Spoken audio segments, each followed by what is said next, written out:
DogWorks Radio is sponsored by Alaska Dog Works. Check out their website at alaskadogworks.com. This episode of the podcast is brought to you by First Paw Coffee Company, specializing in private label premium blend coffee. If you're serious about coffee, you should check it out. First Paw Coffee's passion is high-quality, small batch roasted coffee. They take the extra time to taste and get everything perfect before they release new blends. They aim to bring you a cup of happiness each time you pour yourself some coffee. Find out more at ak.dog/free and enter for a chance to win some First Paw Coffee prizes, a book from our collection, and tote bag. One winner will be selected at random each month. That's ak.dog/free. All about the sport of rally obedience. Rally-O is one of my absolute favorite sports to teach and to do with my own dogs. Even though we don't compete, learning the course is challenging and provides a way for the relationship to grow in strength and trust. Just because this is an American Kennel Club sanctioned event that you can earn titles for, I don't want you to get discouraged. It is open at the competitive level for all AKC registered breeds and for AKC canine partners. If you have a dog that you feel fits the description and could possibly have the majority DNA, you can qualify for the AKC Canine Partners Program to compete. But I think it's worth learning how to perform Rally-O, whether you compete or not, merely because it is challenging. So, for any of you wanting to take your dog to the next level and get into a sport, this is the one I recommend by far to my clients.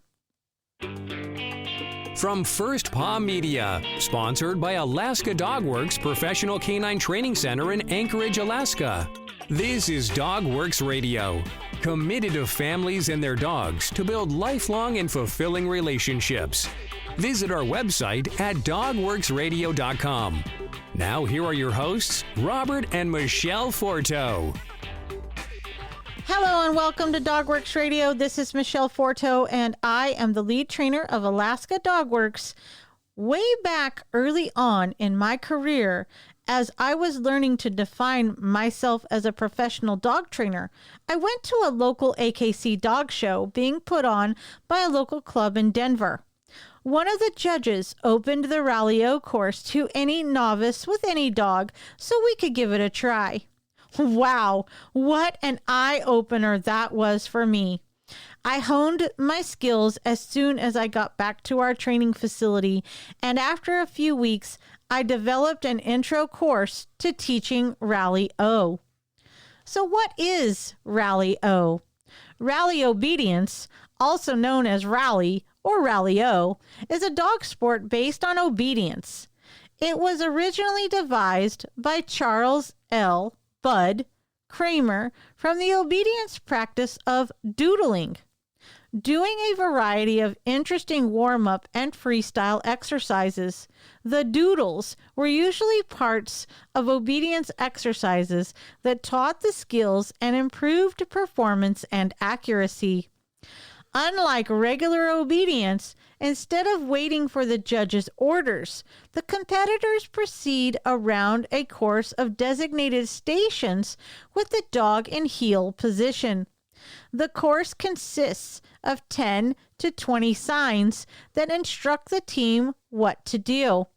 Unlike traditional obedience, handlers are allowed to encourage their dogs during the course. In AKC Rally, which is open to AKC breeds and mixed breed dogs registered in the AKC Canine Partners Program, the team starts with 100 points and the judge deducts points for mistakes. After qualifying 3 times under 2 different judges, the dogs earn a title, which appears after the dog's registered name. Each qualifying trial earned is known as a leg. There are 3 levels in AKC Rally: Novice, the beginner's class; The dog is on leash and there are 10 to 15 stations. The title is RN. Advanced. For dogs who have completed their novice title, dogs are judged off leash and the title is RA. Excellent. The highest class. For dogs who have earned their advanced title. 15 to 20 stations, including 2 jumps, are used in this class, and the title is RE. Let's talk about the training, shall we? I highly recommend beginning your training program with Rally O as the advanced portion of your training program. If starting out with an 8-week-old puppy, you want to start with name, look, and watch, and reinforce those behaviors throughout the program. For Rally O, you want to be sure that your dog can perform on cues, using hand signals, and perform them correctly at the first indication. So when you begin programming your puppy, you want to utilize both verbal and hand signals, and you want those hand signals to be highly consistent and used throughout your training program. Start on leash and practice a routine with simple Rally-O cards or signs at first, and then repeat the routine off leash. Using treats and praise is highly recommended. As you gain confidence and your dog demonstrates compliance, begin to add in the harder Rally-O cards and remind yourself that any new commands or instructions will require repetition and training before your dog will perfect the course. Here's another description. A path of obedience rally is composed, according to the regulations to which it refers, from 10 to 20 signs indicating the exercises to be performed with the dog, many of which are known through the attendance of an advanced education course or from the daily obedience, conducts turns, positions, remains or stays, calls, according to the level in which one participates.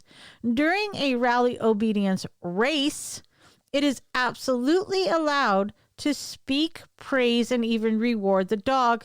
Each competitor starts with a maximum score of usually 200 points that will have to be safeguarded as to not make mistakes on the course and receive demerits. Remember, this is for a rally obedience race. The climate that breathes in this competition is extremely peaceful and relaxing, being a discipline open to any type of dog and to any type of handler. We're going to take a little break here and learn about First Paw Coffee. So earlier you learned about First Paw Coffee Company, and now I'm going to tell you about its Tail Wagger Blend.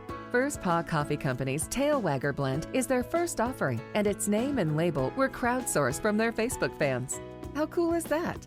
The Tail Wagger Blend is a private label premium blend that was developed just for them. It is a medium roast from Colombian beans with tastes of Brazil nuts, grapefruit, and oak. Be sure to go to ak.dog/free and enter to win a bunch of cool prizes. That's ak.dog/free. Before the break, we were talking about rally obedience. If you're interested in learning more or even considering taking a class, let me know. I'd love to get back into rally. Rally is offered all over the world. There are currently 7 sanctioning bodies for Rally-O in the United States, and they are the American Kennel Club, World Cyno Sport, which was formerly known as the Association of Pet Dog Trainers, Canine Work and Games, or otherwise known as CWAGs, and Canines and Humans United. The United Kennel Club added rally obedience to their program as of January 2009, and the Swedish Working Dog Club added it in July of 2011. International Canine Events offers a Rally Challenge title. Australian Shepherd Club of America also has a rally program that is available to all breeds, including mixed breeds. In World Sino Sport Rally, which is open to any dog and handler, the team starts with 200 points, and the judge deducts points for mistakes and adds bonus points that can be earned for optimal exercises. There are 3 levels, and there are additional titles for multiple qualifications at various levels, and several championship levels. World Sino Sport Rally varies in some respects in the performance of some of the exercises and has some exercises such as a retrieve not seen in AKC Rally. The most obvious difference between the two is the ability to reward the dog with food in the ring under specific conditions in World Sino Sport Rally. UKC Rally follows a similar pattern as the AKC program. There are 3 levels of competition, 3 legs are required for a title, and there is an extended championship title. UKC Rally is open to any dog and handler. The exercises in UKC Rally vary slightly from the organizations, mostly involving which exercises are in each level. CWAGs and CHU are relatively new organizations that appear to be mainly in the Midwest. It has added variations on rally courses such as Zoom, which has no stationary signs and requires 4 legs to title. World Sino Sport Rally has some trials in Canada, and Canada also has the Canadian Association of Rally Obedience. And the Canadian Kennel Club, CKC Rally. CARO is similar in many respects to both AKC and World Sino Sport Rally, with the addition of some agility elements. CKC Rally began in early 2007 and is similar to AKC Rally. In the UK, Talking Dogs Rally, otherwise known as TD Rally, produced their own version, which has launched in January of 2010. For greater clarity, all signs have been redesigned and color-coded. Level 1 is green, Level 2 is blue, and Level 3 is yellow. Uniquely, to encourage teams, 1 dog and 1 handler, to compete against their own scores rather than against other teams. TD Rally does not designate competitors as first, second, or third. Instead, teams gain good, outstanding, and ace rosettes for achieving scores over 170, 180, and 190, respectively. All teams start with 200 points. Teams scoring over 181 points are included in the UK TD Rally National Rankings. As with other versions, there are multiple opportunities for teams to win titles, including puppy and veteran. TD Rally puts great emphasis on training their judges in order to provide competitors with standardized, objective, and fair judging throughout the UK. In Italy, CSEN Rally Obedience produced their version, which was launched in September of 2010. In CSEN Rally Obedience, which is open to any dog and handler, the team starts with 200 points and the judge deducts points for mistakes. There are 3 levels, and there are additional titles for multiple qualifications at various levels. There are levels for puppy, junior handler, veteran, and novice. There are 3 types of title: gold, silver, and bronze. Teams scoring over 170 points are included in the CSEN Rally National Rankings. CSEN Rally Obedience is managed by the Sports Promotion Organization, officially recognized by the Olympic Committee. Whoa, how cool is that? In Italy, it's actually being recognized by the Olympic Committee as a sport. I wonder if we can get it to go worldwide. In Switzerland, Rally Obedience has existed since 2002. The last rules from 2008 are based on the work of Bud Kramer and the APDT and were updated in 2012. In Australia, Rally Obedience was adopted by the Australian National Kennel Council in 2012. Australian Rally Obedience has 4 levels: Novice, Advanced, Excellent, and Masters. Novice is performed on lead and all other classes are performed off lead. There is also provision for Rally Obedience Champion in Australian Rally Obedience. I'm going to take a little break here, you guys, and when I come back, I'm going to go behind the breed and we're going to learn all about the Boston Terrier. We're living in uncertain times. If there is one thing we can be thankful for, that is the recent pet adoption boom. Shelters are being cleared out, and that means you may not know much about your new best friend. Alaska Dogworks virtual and on-site classes are the best way for you to build a lasting bond and learn about your pup, new or old. From setting up a proper routine to learning the commands and much more, Alaska Dogworks provides you with the resources to develop your dog into one of the best. Right now, Alaska Dogworks has an exclusive offer just for our listeners. Go to alaskadogworks.com now and use promo code DOGWORKS and save 20% off your training program at the time of your booking. Visit alaskadogworks.com and use promo code DOGWORKS to save 20% today. That's alaskadogworks.com and use promo code DOGWORKS at the time of booking. Okay, guys, let's learn all about the Boston Terrier. Boston Terriers are compact, short-tailed, well-balanced little dogs weighing no more than 25 pounds. The stylish tuxedo coat can be white and either black, brindle, or seal, which is black with a red cast when viewed in sun or bright light.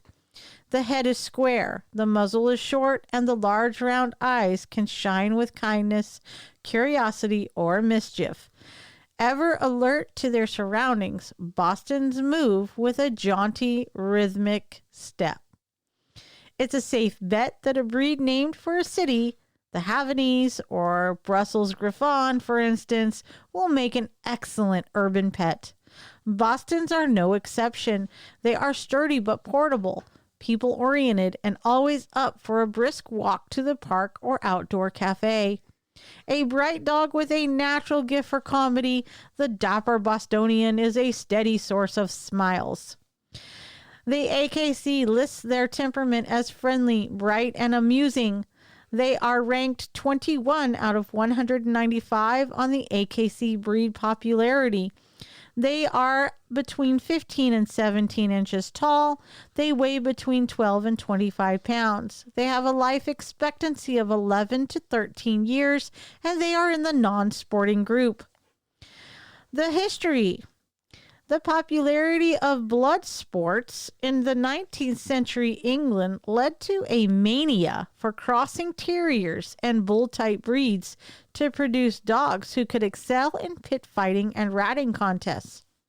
In Liverpool, sometime in the late 1860s, a cross between a bulldog and the now extinct white English terrier resulted in a tough, muscular dog named Judge. Judge's owner sold him to an American named William O'Brien, who brought his new dog home to Boston. In 1870, O'Brien sold Judge to a fellow Bostonian, Robert C. Hooper. Judge, from then on, known in breed histories as Hooper's Judge, became the patriarch of the Boston Terrier breed and the common ancestor of almost all true Bostons. A breed historian describes Judge as a strongly built, highly stationed dog of about 32 pounds in weight. In color, he was a dark brindle with a white stripe in the face. His head was square and blocky, and he resembled the present Boston Terrier in that he had a nearly even mouth. Hooper bred Judge to a small white female named Burnett's Gyp, owned by Edward Burnett of Southborough, Massachusetts.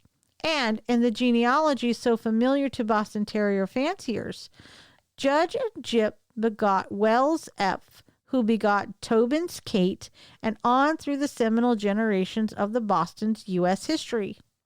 During the breed's formative decades, selective breeding transformed the bulky fighter of Judge's time into a smaller, sweeter, and more attractive companion dog, originally called the Roundhead by its partisans. In honor of the city where these happy-go-lucky dogs were so painstakingly developed, the breed name was changed to Boston Terrier. The Boston Terrier Club of America was formed in 1891, and 2 years later, the AKC registered its first dog of the breed. To this day, Boston Terriers are a point of hometown pride.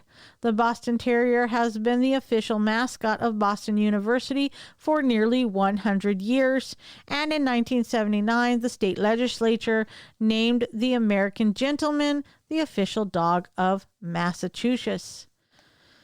I know I say that wrong. You guys have to forgive me. Care and training. The Boston Terrier should do well on a high-quality dog food, whether commercially manufactured or home prepared with your veterinarian supervision and approval. Any diet should be appropriate to the dog's age. Some dogs are prone to getting overweight, so watch your dog's calorie consumption and weight level. Treats can be an important aid in training, but giving too many can cause obesity. Learn about which human foods are safe for dogs and which are not. Check with your vet if you have any concerns about your dog's weight or diet, and clean, fresh water should always be available. The Boston's need for exercise varies from individual to individual. For some, a brisk walk once or twice a day will be enough. Others will need more time to run and play every day and let off steam. Simply letting a Boston out into the backyard doesn't count as exercise. He'll probably just sit at the door waiting to be let back in. Left alone for long periods of time, a Boston will tend to become frustrated and develop undesirable behaviors. Throw him a ball or a toy, however, and he'll be more than happy to play with you. Participation in canine sports such as agility, obedience, flyball, and rally is an enjoyable way to challenge the breed's energy. As with all breeds, early socialization and puppy training classes are recommended. Socialization, gently exposing the puppy to a wide variety of people, places, and situations, will help him develop into a well-adjusted, well-mannered adult. Treats make a great training incentive. Many Bostons are quite sensitive. For them, gentle correction should be followed by warmth and praise. Want to learn how to train your Boston Terrier to be one of the best trained dogs? Follow us on our social channels. Just search DogWorks Radio. Did you know that DogWorks Radio is much more than a podcast? We are a full-service dog training center here in Alaska, and we work with clients not only up here in the Great White North, but also all around the world.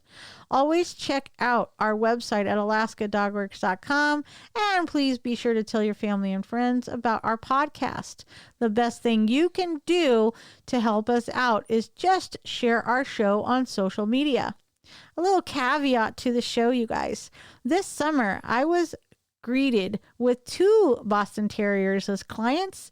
One was named Roxy and the other's name is Mocha, and I've enjoyed training with them very much. So, even here in Alaska, Boston Terriers have a lot of fun. See you next time. This episode of the podcast is sponsored by First Paw Coffee Company. Learn more at firstpaw.coffee. From First Paw Media, this is DogWorks Radio. We hope you enjoyed this podcast, and we invite you to subscribe in Apple Podcasts, Spotify, Stitcher, or wherever you get your podcasts. You'll find a link on the episode notes. You can tap or swipe on the episode cover art, and you'll see some offers from our sponsors. You can support our show by supporting them. If you like what you have heard, we would love it if you could give us a 5-star rating and tell your friends how to subscribe too. Your hosts are Robert and Michele Forto. Our producer is Robert Forto and created for First Paw Media. Did you know that Alaska DogWorks trains service dogs for those in need throughout North America? Each and every service dog that is trained through the Lead Dog Service Dog Program and Michele Forto and her team has an individual training plan. We train for autistic, mobility, psychiatric, and PTSD for our soldiers for service work. If you know of someone that may need a service dog, please take a moment and check out Alaska Dog Works on social media and at alaskadogworks.com.